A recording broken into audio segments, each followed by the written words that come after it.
Hello and welcome guys, स्वागत है हमारे यूट्यूब चैनल स्टडी स्क्वायर में। ये हमारी सीरीज की 6th वीडियो होने वाली है, जहां पर हम क्लास 11th आईपी का chapter number 6 introduction to NumPy को स्टडी करने वाले हैं। तो चलिए स्टार्ट करते हैं।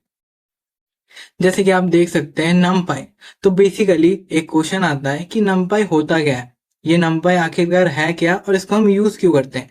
तो जैसे आप स्क्रीन में देख सकते हैं कि NumPy stand for numerical Python. It is a Python library use to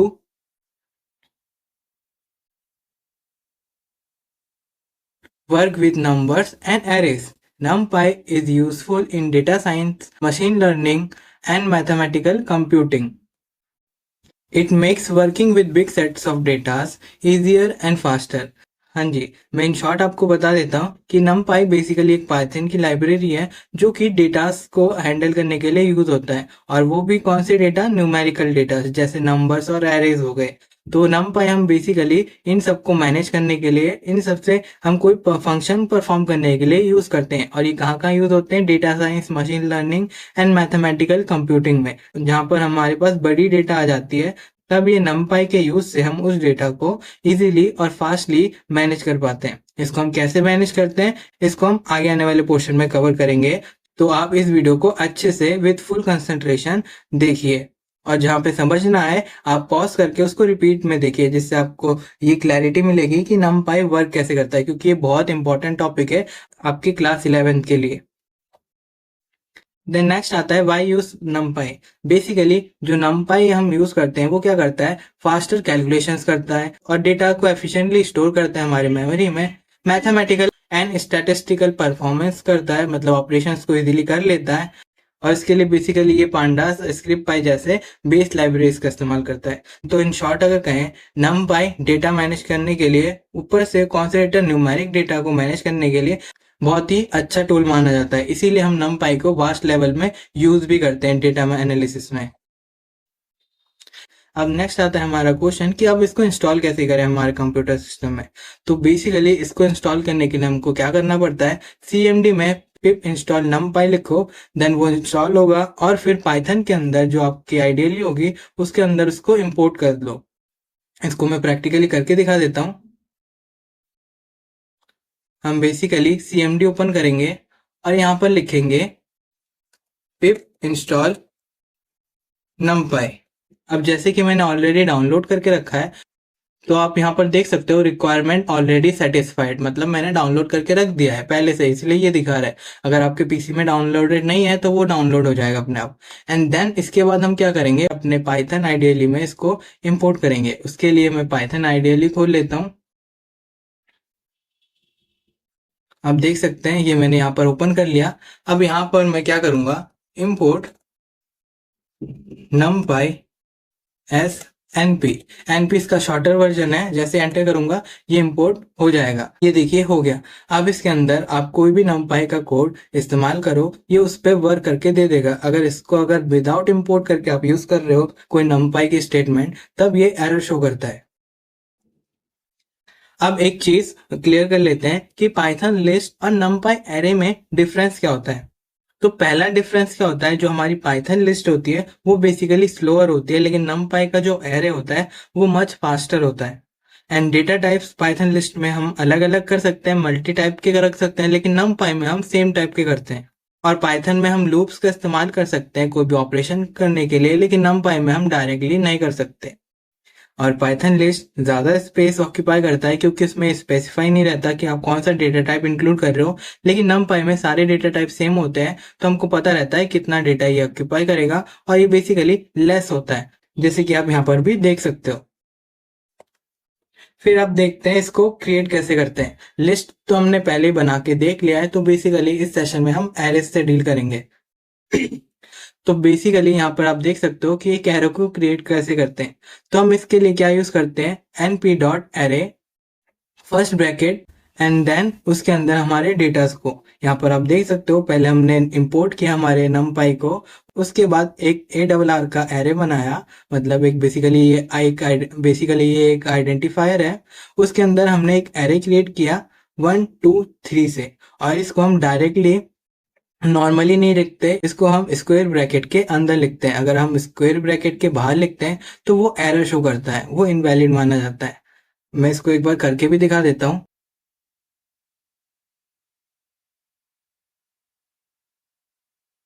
तो स्टार्टिंग में हमें क्या करना है, बेसिकली इंपोर्ट numpy को कर लेना है, एंड देन हमको अब एक एरे बनाना है। तो मैं बेसिकली सेम एरे नाम ले लेता हूँ। अब क्या करेंगे, np dot array, and then bracket के अंदर, फर्स्ट ब्रैकेट के अंदर स्क्वायर ब्रैकेट, और फिर उसके अंदर हमारी वैल्यूज।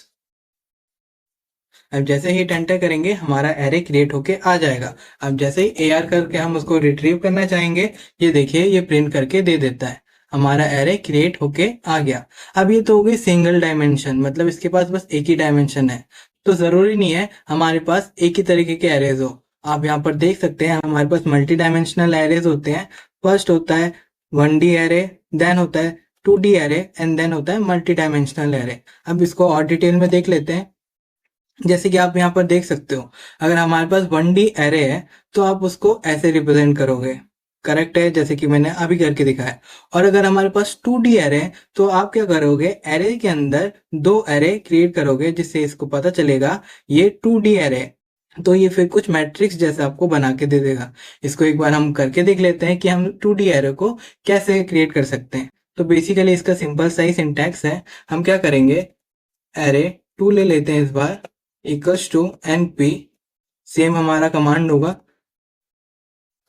एरे, फिर हमारा फर्स्ट ब्रैकेट, फिर हमारा थर्ड ब्रैकेट, एंड देन उसके अंदर हम दूसरे एरेस क्रिएट कर रहे हैं तो हम दोबारा थर्ड ब्रैकेट लेंगे, फिर इसमें हमारा फर्स्ट डायमेंशन की वैल्यू दे देते हैं और इसको फिर कॉमा डाल के अब हम सेकंड डायमेंशन को इसको इसके अंदर रिप्रेजेंट कर देते हैं। ये देखिए, तो इसको जैसे हमने क्रिएट किया हमारा 2D एरे क्रिएट होके आ गया। अब इसको अगर हम रिट्रीव करना चाहें तो आप देख सकते हो ये 2D होके हमारे पास आ गया। इसके पास दो कॉलम है एंड दो रो है, लेकिन प्रीवियसली हमारे पास एक रो थी और 3 कॉलम थी। आई होप आप इसको समझ पा रहे हो कि मैं क्या कहना चाह रहा हूँ। 2D एरे में आपके डायमेंशंस चेंज हो जाते हैं, तब आप रोज और कॉलम दोनों काउंट करने लग जाते हो, लेकिन 1D एरे में ये फिक्स्ड है कि आपके पास एक ही रो रहेगी।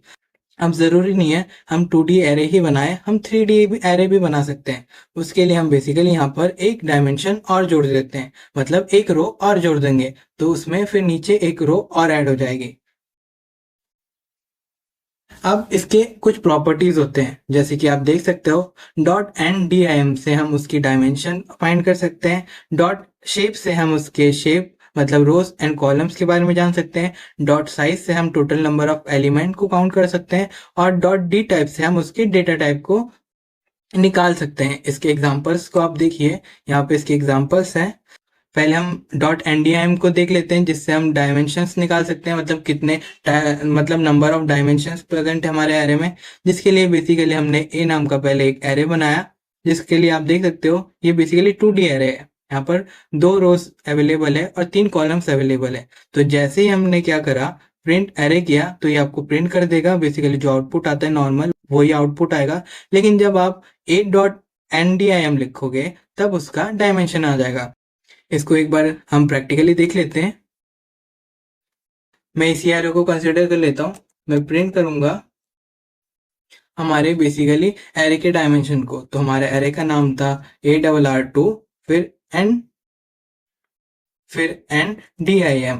अब जैसे एंटर करूंगा, ये देखिए हमारा 2D एरे था, इसने 2 प्रिंट करके दे दिया। अब हमारे प्रीवियस एरे को भी देख लेते हैं, वो कैसे डायमेंशन में प्रेजेंट था। Same command NDIM। बेसिकली ये एक एरर दिखा रहा है। क्यों दिखा रहा है? क्योंकि हमने यहाँ पर कॉमा लिया है। बेसिकली यहाँ पर कॉमा नहीं आता, पॉइंट आता। Sorry, my mistake. मैं दोबारा इसको करेक्ट करके दिखा देता हूँ। ऐसे एरर्स होते हैं जिससे आपको क्लैरिटी मिलती है आपकी मिस्टेक्स क्या थी, तो कोई प्रॉब्लम वाली बात नहीं है। ये देखिए इसने 1 शो कर दिया, मतलब ये 1D एरे था जिसका नाम ARR से स्टार्ट होता है। तो बेसिकली हमको तो पता ही था, लेकिन आपको अगर नहीं पता तो आप ऐसे चेक कर सकते हो। देन आता है हमारा डॉट एस शेप, जिससे हम क्या करते हैं, शेप फाइंड आउट कर सकते हैं। इसका भी सिंपल सा ये सिंटैक्स है। यहाँ पर हम क्या करेंगे बेसिकली, प्रिंट ARR2 को देख लेते हैं डॉट शिफ्ट, डेट्स ऑल। अब आप देख सकते हो इसमें 2 कॉलम है एंड 2 रो है, जो कि करेक्ट है। आप यहाँ पर देख सकते हो हमारे पास 2 रो है एंड 2 कॉलम है, ये बिल्कुल करेक्ट बता रहा है। देन आता है हमारा एस साइज, जहाँ पर टोटल नंबर ऑफ एलिमेंट्स दिख जाते हैं। एंड देन आता है हमारा डेटा टाइप, जहाँ पर हमको डेटा टाइप के बारे में पता चल जाता है। आई होप इसको प्रैक्टिकली करके दिखाने की जरूरत नहीं है, आप इजीली समझ चुके हो। बस आपको क्या करना है, इन कीवर्ड्स का इस्तेमाल करना है जो यहाँ पर गिवन है, और अपने एरे का नाम लिख देना है, ये आपको रिजल्ट शो कर देगा। तो चलिए आगे बढ़ते हैं। अब नेक्स्ट आता है numpy array versus Python list. अब इसके ऑपरेशंस का फर्क देखिए। बेसिकली जब हम लिस्ट 1 जो कि ये है एंड लिस्ट 2 जो कि ये है, अब जब हम इनको ऐड करते हैं तब ये क्या करता है, लिस्ट 1 और लिस्ट 2 को कंबाइन करके उसके अंदर 1 2 3 4 5 6 करके दे देता है। एंड जब हम एरे को कंबाइन करते हैं, जैसे मान लीजिए ARR1 ये हमारा फर्स्ट एंड ये हमारा सेकेंड एरे है, उसके अंदर हमारे पास ये वैल्यूज है, और जब आप सेम प्रोसेस में इनको ऐड करोगे तो ये कंबाइन नहीं करेगा कि 1 2 3 4 5 6 आपको दे देगा लिख के। नहीं, ये बेसिकली क्या करेगा, इनको ऐसे ऐड कर देगा। मतलब 1 + 4 ये 5 शो करेगा, 2 + 5 ये 7 शो करेगा एंड 6 + 3 ये 9 शो करेगा। अब ये ऐसा क्यों कर रहा है, दोनों के लिए अलग अलग परफॉर्म क्यों कर रहा है? तो इसका सिंपल सा लॉजिक है कि जो हमारी लिस्ट होती है, यहाँ के डेटा टाइप्स डिफरेंट होते हैं एंड इसके डेटा टाइप सेम होते हैं। तो हमको क्या पता इसके जो डेटाज है वो इंटीजर है, फ्लोट है या स्ट्रिंग है। ये क्या करता है, सबको बेसिकली एक तरीके से स्ट्रिंग ही कंसीडर करके चल लेता है। आप ऐसे समझ सकते हो कि जो भी डेटाज है, इसको नहीं पता कौन सा डेटा कैसी कैटेगरी का है, तो ये इसको ऐड कैसे कर सकता है। तो ये बेसिकली इसको फिर क्या करता है, कंबाइन कर देता है, एक के बाद अटैच कर देता है। लेकिन इसको पता है कि इसके सारे डेटा टाइप सेम है, तो ये तो ऐड कर सकता है ना, तो इसलिए ये यहाँ पर एडिशन परफॉर्म करता है एंड ये यहाँ पर कंकैटिनेशन परफॉर्म करता है। दोनों डिफरेंट है। ये एक ऐसी चीज थी जो आपको याद रखनी है, क्योंकि इससे रिलेटेड क्वेश्चंस आ जाते हैं। अब हमने जो एरेज बनाए, जहां पर हमने मैन्युअली अपने एरे को क्रिएट किया, लेकिन हमारे पास दूसरे भी तरीके हैं जिनके हेल्प से हम एरेज को बहुत ही इजीली और फास्टली क्रिएट कर सकते हैं। उनके लिए हम कुछ ऐसे फंक्शंस इस्तेमाल करते हैं, जैसे zeros, ones, arange, line space and eyes. इसमें क्या होता है, अगर हम जीरोस का फंक्शन इस्तेमाल कर रहे हैं तो जो हमारी एरे बनेगी उसके अंदर सारे एलिमेंट्स जीरोस रहेंगे, वंस में वंस रहेंगे।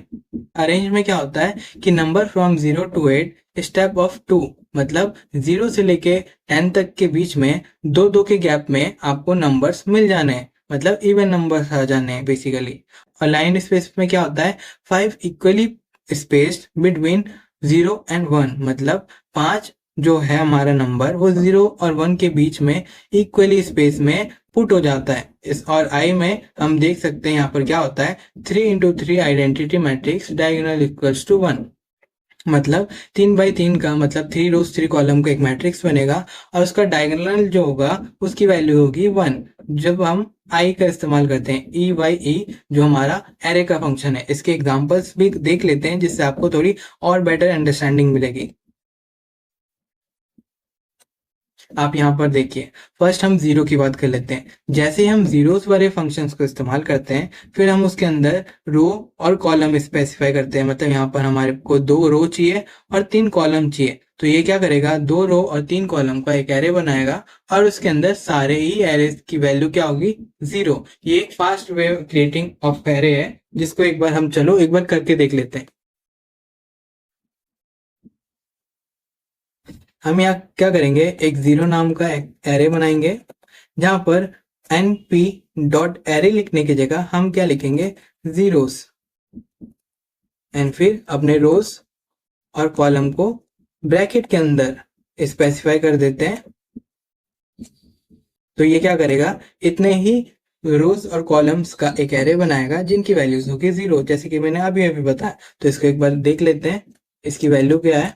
ये देखो, 2 रो 3 कॉलम का इसने एक एरे बनाया जिनकी वैल्यूज है जीरोस। आप यहाँ पर इजीली देख सकते हो ये कैसे क्रिएट होते हैं। ये बहुत ही fast way of creating arrays होते हैं। देन है हमारा वंस, इसमें क्या होगा, जीरोस की जगह बेसिकली हम 1 लिख देंगे। तो हम यहाँ पर 1 नाम का एक एरे बनाते हैं, जहाँ पर हम np.1 लिखेंगे एंड सेम ब्रैकेट के अंदर अपने रोज एंड कॉलम्स स्पेसिफाई कर देते हैं। ये एरर शो कर रहा है क्योंकि मैंने दोबारा मिस्टेक कर दिया। यहाँ पर वंस लिखना था मेरे को, मैं एस लिखना भूल गया। सॉरी वंस अगेन, यहाँ पर मुझे एस लिखना था। ये देखिए, ये इसने क्रिएट करके दे दिया। अब जैसे 1 को हम रिट्रीव करेंगे, आप यहाँ पर देख सकते हो इसने 1 का 3 रो 4 कॉलम का एक एरे बनाकर दे दिया। एंड नेक्स्ट है हमारा अरेंज। इसमें क्या होता है, basically numbers 0 to 8 step of 2, मतलब 2 के गैप में हम इसको क्रिएट कर पाते हैं। इसमें क्या करेंगे हम, बेसिकली यहाँ पर एक मिस्टेक है, मैंने यहाँ पर टाइपिंग मिस्टेक कर दी, यहाँ पे लाइन स्पेस लिख दिया, जो कि ये दोनों एग्जांपल सेम सेम है। कोई ना, हम इसको चेंज कर लेते हैं। आप इसको फोकस मत करो, आप बस मेरे प्रैक्टिकल को देखो। तो इसमें हम बेसिकली क्या करेंगे, एक अरेंज नाम का एरे बना लेते हैं और फिर वहाँ पे np.arrange लिख देंगे और फिर उसमें अपना रेंज डिसाइड कर लेते हैं कि 0 से 10 तक की रेंज हो और गैप हो 2 का। तो जैसे एंटर करेंगे एंड देन इसको फिर रिट्रीव कर लेते हैं। तो आप देख सकते हो हमारे पास 0 से लेके 10 तक के बीच का रेंज मिल गया। ये 10 कंसीडर नहीं करेगा क्योंकि 10 तक का बोला है, तो ये लेस देन 10 ही कंसीडर करता है। और उनके बीच का जो हमारे पास गैप गिवन था 2, आप देख सकते हो इन दोनों के आप देख सकते हो इन सब के बीच में भी गैप है 2 का। तो ऐसे हम इवन या फिर ऑड या फिर जैसे भी हमको चाहिए वैसे रेंज के एरेस को क्रिएट कर सकते हैं। सिमिलरली लाइन स्पेस में भी सेम केस होता है कि equally space number between 0 and 1। इसको भी एक बार करके देख लेते हैं कि इसका लाइन नाम का एक एरे बना लेते हैं एंड np.line स्पेस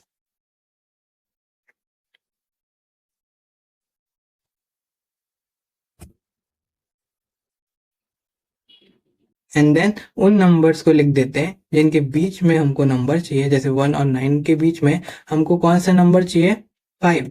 तो हम इसको जैसे एंटर करेंगे और फिर इसको रिट्रीव करेंगे, आप देख सकते हो हमारे को ये गलती से मैंने अरेंज को लिख दिया, बेसिकली लाइन नाम था। तो आप देख सकते हो 1 और 9 के बीच में इसने एकदम मिडल में 5 को प्लेस कर दिया, ना एक ज्यादा ना एक कम। तो ऐसे basically with the help of line space हम एरेस को क्रिएट कर सकते हैं। एंड देन आता है हमारा आई, जो क्या करता है, डायगोनल वैल्यू सेट करता है। जैसे हम उसको कोई वैल्यू दे देते हैं, इसका सिंपल सा सिंटैक्स है। बस हम क्या करेंगे, यहाँ पर आई नाम का आप कोई भी नाम दे सकते हो। बेसिकली मैं इन क्लैरिटी के लिए ये नाम सिमिलर ले रहा हूँ कि आई लिखने के बाद ब्रैकेट्स के अंदर हम क्या करेंगे, कितने का चाहिए हमको, 3/3 का चाहिए। तो हम जैसे एंटर करेंगे और रिट्रीव करेंगे, आप देख सकते हो डायगोनली इसकी वैल्यू 1 है और बाकी इसने 3/3 का एक एरे बना के आपको दे दिया। फिर हमारे पास नेक्स्ट आता है इंडेक्सिंग एंड स्लाइसिंग एरे। तो ये तो हमने प्रीवियस वीडियो में भी देखा था। यहाँ पर क्या होता है, बेसिकली इंडेक्सिंग के हेल्प से हम अपने एरेस में से या फिर लिस्ट में से जो भी कह लो, उनके अंदर जो वैल्यू है उनको रिट्रीव कर लेते हैं। और इसकी जो नंबरिंग शुरू होती है वो 0 से स्टार्ट होती है, 1 2 एंड 3 ऐसे चलती रहती है। तो आप देख सकते हो हमने क्या करा, एरे के बीच में 1 लिखा, तो ये बेसिकली पोजीशन 1 जो कि ये है, इसकी वैल्यू ये आउटपुट में शो करेगा, जो कि आप यहाँ पर भी देख सकते हो। इसको मैं आपको करके नहीं दिखा रहा क्योंकि मैंने पहले ही करके दिखा दिया। फिर आता है स्लाइसिंग सॉफ्टवेयर, इसको भी हमने प्रीवियसली देखा था। इसमें बेसिकली क्या होता है, हम अपने एरे का नाम लिखते हैं और जहां से स्टार्ट करना है उसकी पोजीशन लिखते हैं, फिर कोलन डाल के जहां तक हमको एरे चाहिए उसकी पोजीशन लिखते हैं। जैसे इसने 1:3 लिखा है, तो ये क्या करेगा, 1 से स्टार्ट करेगा, 3 तक के बीच में जो वैल्यू है, जो कि बेसिकली 20 और 30 है, तो इसको आउटपुट में शो कर देगा, जैसे कि आप यहाँ पर देख सकते हो। वैसे ही अगर हमने यहाँ पर कोलन के सामने कोई वैल्यूज नहीं लिखी, तो इसका मतलब ये सारे कंसीडर होगा और ये -1 तक जा रहा है। तो आप समझ सकते हो ये बेसिकली रिवर्स करेगा। तो हमारा अगर ये आउटपुट ये दिखा रहा है, तो इसका मतलब जो -2 है वो ओरिजिनली 0 पोजीशन में थी और 22 यहाँ पर था। सिमिलरली ये आगे था और ये पीछे था, मतलब हमारा जो मेन एरे था ये इसका अपोजिट था, इसने रिवर्स करके शो किया है, तो आपको ऐसे दिख रहा है। ये बेसिकली रिवर्स कमांड होती है जब हम ऐसे लिखते हैं। इसका एक और एग्जांपल देख लेते हैं। यहाँ पर हमने 3 डायमेंशनल एरे लिया है जहाँ पर 3 रोज और 4 कॉलम प्रेजेंट है, और हमने क्या किया है, 0 से लेकर 3 तक, मतलब 0 से लेकर 3 तक के बीच में सेकंड कॉलम में जितने भी वैल्यूज है उनको प्रिंट करना है। तो ये क्या करेगा, 0 1 2, मतलब ये वाली जो कॉलम है इनकी वैल्यूज ये प्रिंट करके दे देगा। आप यहाँ पर आउटपुट में भी देख सकते हो, इसने बेसिकली यही किया है। एंड देन आता है 2D इंडेक्सिंग। उसमें क्या होता है, बेसिकली ये हमारा एरे है, उसमें हम क्या करेंगे, रो और कॉलम को स्पेसिफाई कर देंगे। इसका मतलब ये क्या है, रो 1 का 0 नंबर वाला कॉलम जो जहां पर है उसके अंदर की वैल्यू ये प्रिंट कर दे। तो ये क्या करता है, 3 को प्रिंट कर देता है, क्योंकि अगर आप देखोगे कि ये इसका फर्स्ट 0 नंबर वाला रो है एंड ये इसका फर्स्ट नंबर वाला रो है, और फर्स्ट नंबर वाले रो में ये इसकी 0 पोजिशनिंग वाली कॉलम है, तो ये 3 को ही प्रिंट करके दे देता है। फिर आता है मैथमेटिकल ऑपरेशंस। इसमें जैसे कि आप देख सकते हो, हम मैथमेटिकल ऑपरेशंस जैसे ऐड, सब्ट्रैक्ट, मल्टीप्लाई, डिवाइड करके अपने एरे को इजीली मैनेज कर पाते हैं। जैसे एरे के अंदर अगर हम आप जैसे मान लो ये हमारा एरे है, मैं प्रैक्टिकली नहीं दिखा रहा, आप ऐसे ही समझ सकते हो। जहां पर मुझे लगेगा कि प्रैक्टिकली करके दिखाना है वहां पर मैं प्रैक्टिकली करके दिखा दूंगा। बेसिकली ये हमारा एरे है, उसमें हमको 5 प्लस करना है। तो ये क्या करेगा, हर पोजीशन के अंदर 5 5 प्लस कर देगा। तो 5 प्लस 5 10 होता है, 5 प्लस 10 15 होता है, 15 प्लस 5 20 होता है, आप यहाँ पर देख सकते हो। फिर 2 से इसको इंटू करेगा, मतलब 5 इंटू 2 10 आता है, 10 इंटू 2 20 आता है, एंड 10 इंटू 15 30 आता है। आप यहाँ पर इजीली देख सकते हो ये कैसे वर्क करता है। इसको और अच्छे से देख लेते हैं। आप यहाँ पर देखो कि पहले हमने एक एरे बनाया ए नाम का एंड दूसरा एरे बनाया बी नाम का। फिर हमने अपने अपने कोड लिख के जहाँ पर हमको ऐड करवाना है ऐड लिखा, जहाँ हमको सब्ट्रैक्ट करवाना है सब्ट्रैक्ट, जहाँ पे मल्टीप्लाई वहां पे मल्टीप्लाई, और जहाँ पे डिवाइड वहां पे डिवाइड। अब जैसे हम ये अपना कोड रन करेंगे तो ये क्या करेगा, आपको उसके हिसाब से वैल्यूज को प्रिंट करके दे देगा। ये आप करके देखो क्या ये वर्क हो रहा है या नहीं हो रहा, और बताओ क्या मेरे कोड में कोई प्रॉब्लम है या फिर नहीं है। लेकिन फिर भी मैं आपकी तसल्ली के लिए एक एग्जांपल से इसको समझा देता हूँ कि मान लीजिए ये हमारे एरेज है, एरे 1 और एरे 2।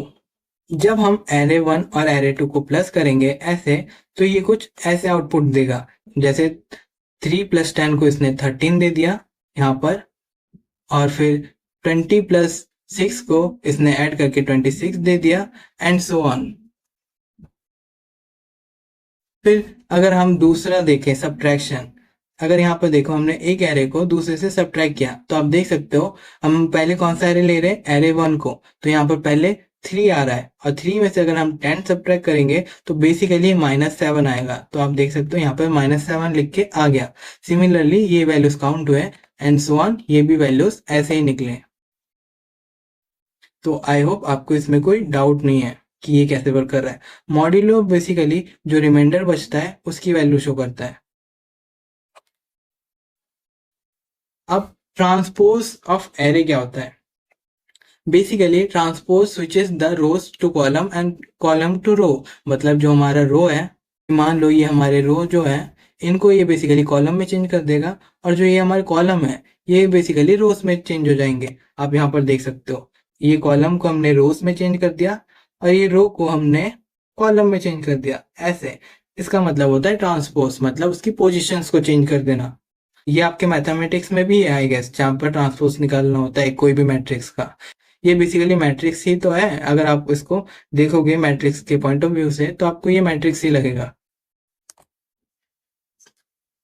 अब आता है सॉर्टिंग। सॉर्टिंग बेसिकली असेंडिंग और डिसेंडिंग ऑर्डर में होता है, जैसे आपकी नीड है वैसे हो जाता है। यहाँ पर सॉर्टिंग असेंडिंग ऑर्डर से होता है, मतलब एक अरेंजमेंट, एक प्रॉपर अरेंजमेंट। जब हम सॉर्ट करते हैं तो वो values as per their place values arrange हो जाते हैं। जैसे माइनस पहले आ गया, फिर 0, फिर 1, फिर 6, जो कि ओरिजिनली कुछ ऐसे प्रेजेंट थी। आप ऐसे दे सकते हो। इसको एक बार कर लेते हैं। इंपोर्ट numpy एज np, ये बेसिकली हर बार फर्स्ट में आपको लिखना पड़ेगा। आप एक एरे बना लेते हैं AR से, उसके अंदर हम वैल्यू पुट कर लेते हैं। हाँ जी। अब क्या करेंगे, हम इसको सॉर्ट करेंगे। तो सॉर्ट करने के लिए हम क्या करेंगे, basically print ARR dot sort and then brack and then brackets. अब जैसे एंटर करेंगे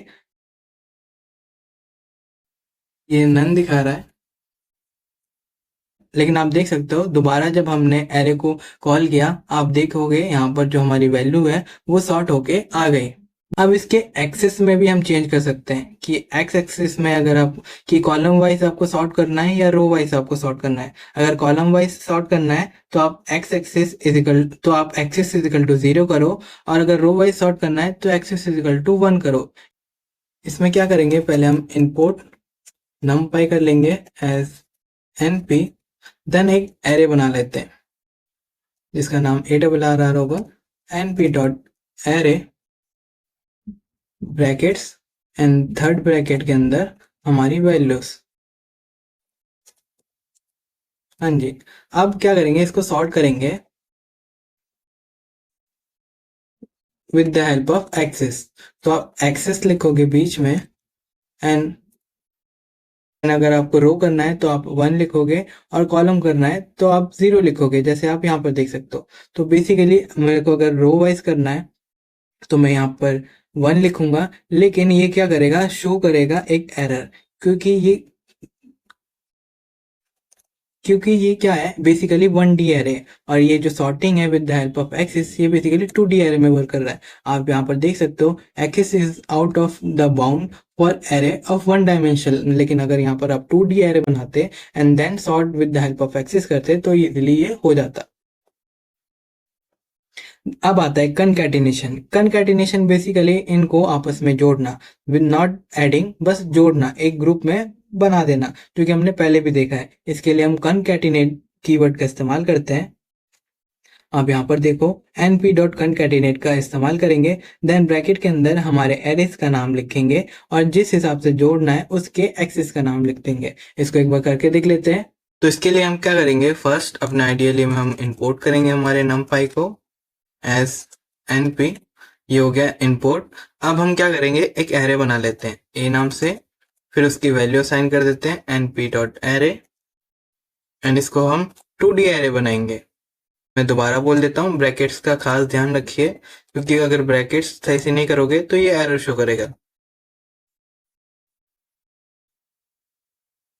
ये हमारा फर्स्ट एरे एंड ये हमारा सेकेंड एरे। तो मैं बेसिकली इसको कॉपी पेस्ट ही कर लूंगा एंड वैल्यूज को चेंज कर लूंगा। यहाँ पर मैं 1 1 कर देता हूँ, और यहाँ पे 2 2, और यहाँ पे 2 2 कर देता हूँ।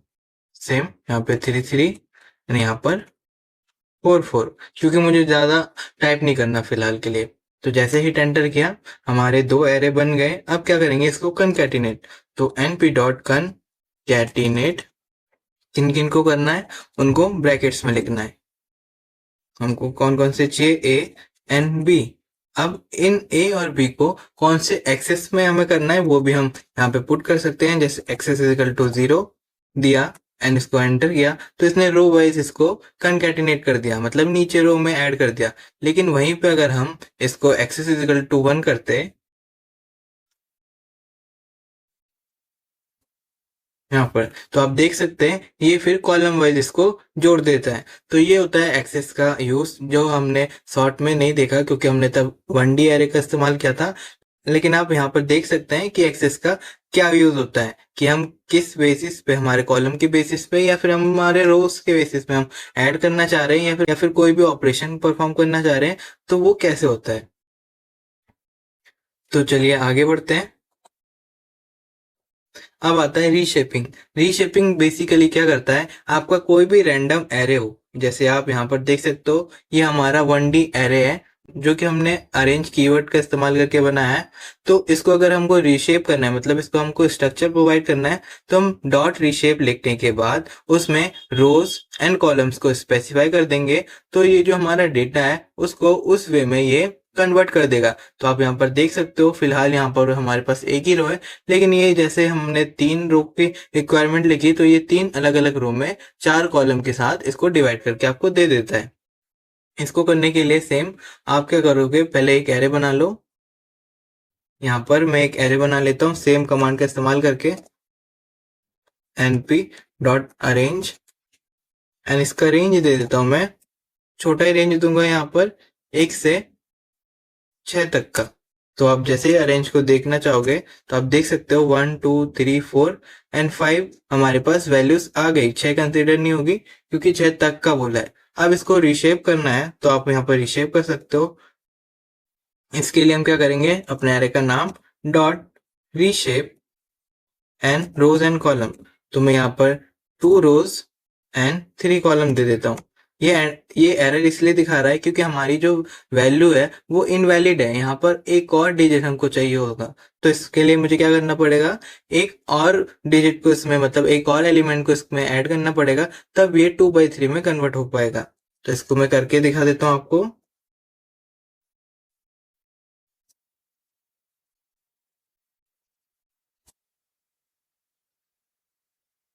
तो इस बार हम 1 से लेके 7 तक कर देते हैं, तो ये फिर 6 को भी इंक्लूड कर लेगा।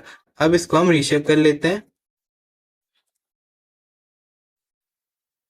मैं क्या चाहिए, 2 रोज एंड 3 कॉलम, तो ये अच्छे से आप देख सकते हो इसको रीशेप करके दे देता है।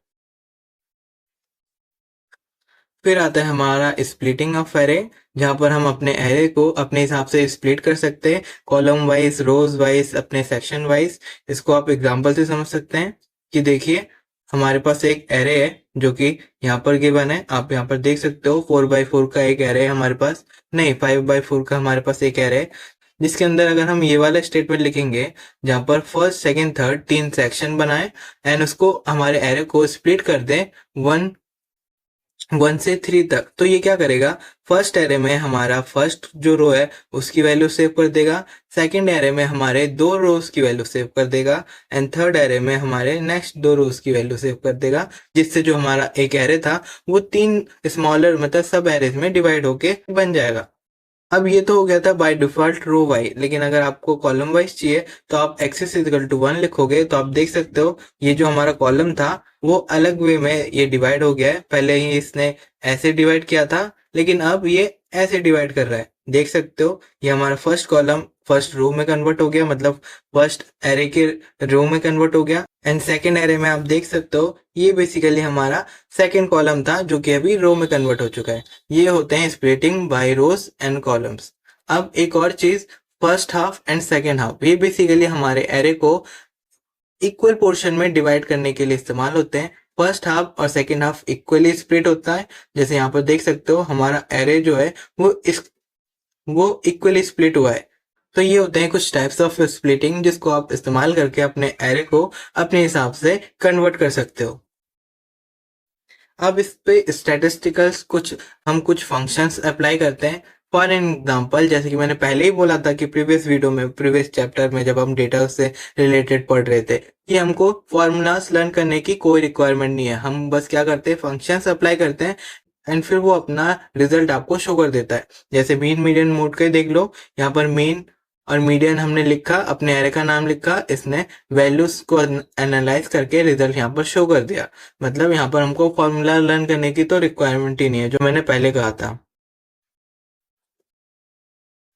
फिर कुछ इंपॉर्टेंट टर्म्स है, लास्ट का ये टॉपिक है आपके बुक में, कि लोडिंग डेटा फ्रॉम फाइल्स, मतलब फाइल से हम अपना डेटा कैसे लोड करके numpy में इस्तेमाल करें। तो इसका एक बेसिक सा ही कोड है, सारे ही सिंपल से कोड है, इसका भी सिंपल ही कोड है, लेकिन इसमें कुछ कंस्ट्रेंट्स है जो आपको याद रखने की रिक्वायरमेंट है। कि हम क्या करेंगे, np.load.txt करेंगे एंड ब्रैकेट्स के अंदर अपने फाइल का नाम लिखेंगे एक तो, और डेलीमीटर, मतलब वो सेपरेट कैसे होंगी वो वैल्यूज, मतलब वो वैल्यूज कैसे सेपरेट होगी एक दूसरे के साथ, उसका जो साइन होगा वो लिखते हैं हम डेलीमीटर के अंदर। और अगर कोई रो स्किप करनी है, कॉलम स्किप करनी है, तो हम स्किप रोज या कॉलम कर सकते हैं, वो स्किप हो जाएगी। एंड लास्ट हम उसको डेटा टाइप असाइन करते हैं। तो ये थे कुछ कंस्ट्रेंट्स जो आपको यूज करने पड़ते हैं, तो इसका आप अच्छे से ध्यान रखिए। इसको एक एग्जांपल से देख लेते हैं फिलहाल के तौर पर, कि देखिए ये हमारे बुक का ही एग्जांपल है, एनसीईआरटी का बुक का। आप ये कॉमर्स को अभी के लिए इग्नोर करो, मैंने बाय डिफॉल्ट यहाँ पे लिख दिया है, लेकिन ये इग्नोर करो सब में से।